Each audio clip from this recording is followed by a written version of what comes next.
Hello family, Rakshabandhan होती त्यामुळे मी इथे गिफ्टचं प्रेमिक्स घेऊन आले होते गुलाबजामचं. तर इथे लगेच मी गुलाबजाम बनवून घेतले, कारण की माझ्या दोन्ही भावांना गुलाबजाम खूप आवडतात आणि हे गोड पदार्थ माझ्या गोड भावांसाठी.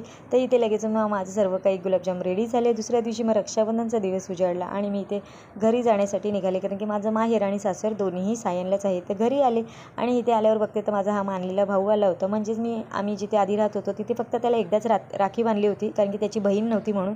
पण हा सण आम्ही प्रत्येक वर्षी आठवणीने आणि आवडीने सेलिब्रेट करतो. तर इथे तो आला होता आणि खरं म्हणायला गेलो ना, नाती फक्त रक्ताची नसतात तर मनाची सुद्धा असतात.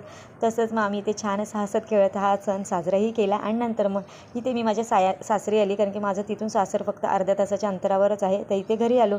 इथे मिलीनी तिच्या 4 भावांना राखी बांधली, छान असे गिफ्ट्स कलेक्ट केले, डॉल हाऊस आणि तिला बॅग अशी गिफ्ट भेटली. आणि इथे मस्त मग आम्ही जेवून वगैरे घेतले. तिन्ही भावांबरोबर छान अशी राखी सेलिब्रेट केली आणि मग इथे आम्ही निघालो घरी येण्यासाठी.